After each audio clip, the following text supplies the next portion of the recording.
So we do a slip knot. I'm doing it like this, then I grab it from behind to the center and tighten. So now I take the hook number 4. I've got a marker. So now we have to do a chain of 21 air loops. So 1, 2, 3, 4.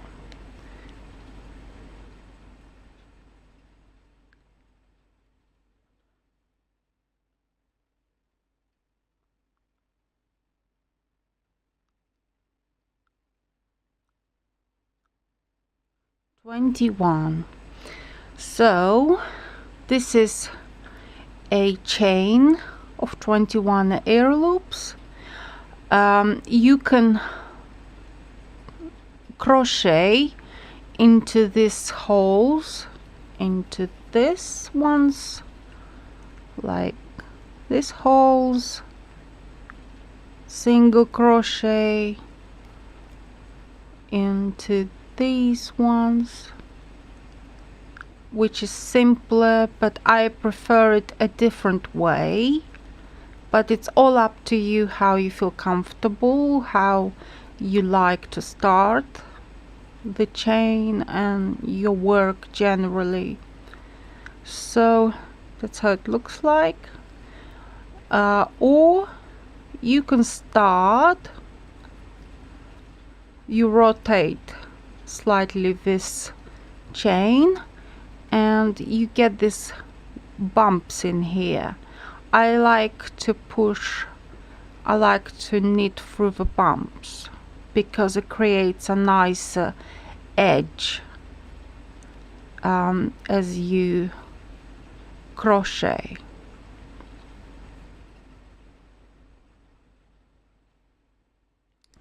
So I knit through these bumps, so like so.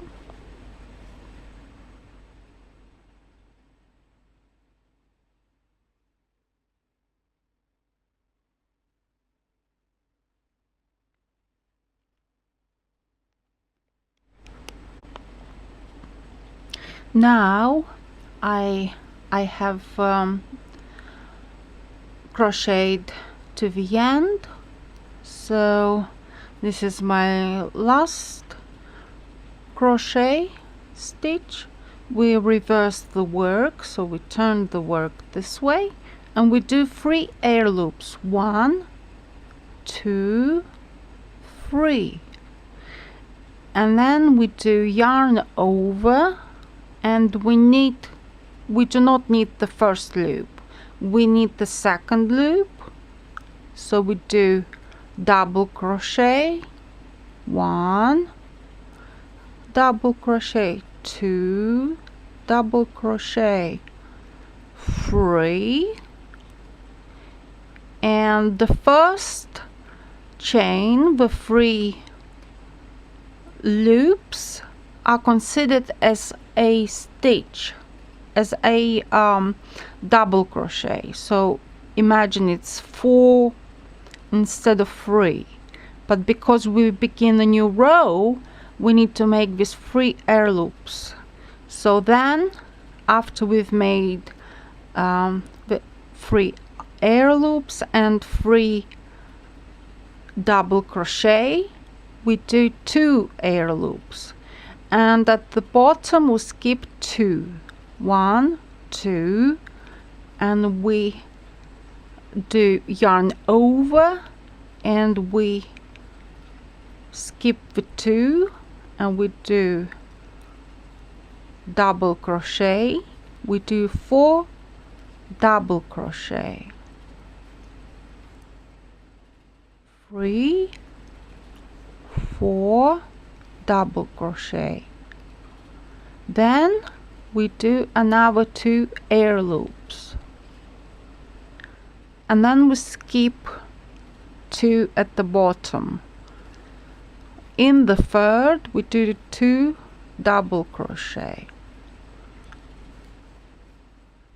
We do 4 double crochet.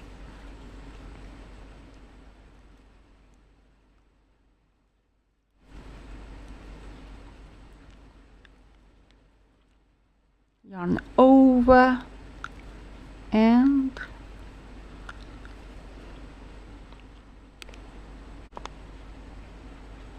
now we finished this row, so I take the marker, I place the marker in here in the first row so that we know this is the front side, let's say garment. Now we turn the work and we need 3 air loops, 1, 2, 3. Because we consider these 3 air loops as one stitch, we skip the first stitch here and we do yarn over, and we crochet, we double crochet 1, 2, 3, just like we've done in the first row.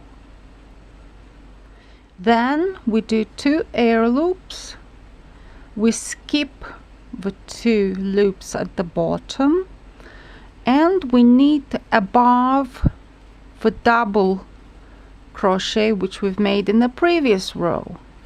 And basically all we do is repeat what we see at the bottom of your row, and it's literally the same all over again. You can do 20 rows and you do the same thing, and on the front it will look the same as on the back of this row. So it's very simple. 2, 3. It's very simple. All we need to do, we need into this last stitch, then we do 1, 2, 3, skip 1, do double crochet, and we repeat the same as in the first row, in the second row. Now we do the third row, and it's all you need to know about this stitch. This is easy for beginners. You can do tops, you can do anything you desire with this stitch, even hats for like autumn and spring. And it's very easy to do. All you need to do is just repeat what I've explained in the first 2 rows, and that's all you need to do in this stitch. All you need is just imagination to use this stitch for something interesting that you might have in mind. And as you can see, it's fantastic. I absolutely love this stitch, this pattern. It's very pretty.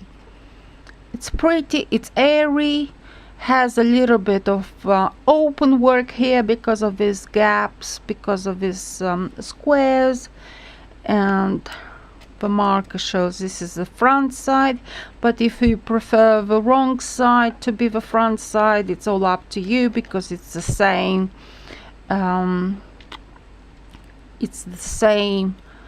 look on the front as well as on the back of this stitch.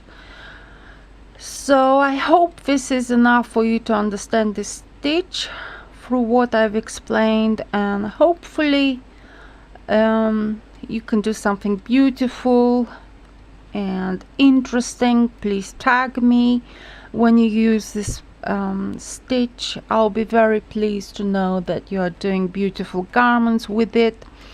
I'll be very happy, for it, and I wish you luck in your projects, and see you in the next video next time, and I wish you luck.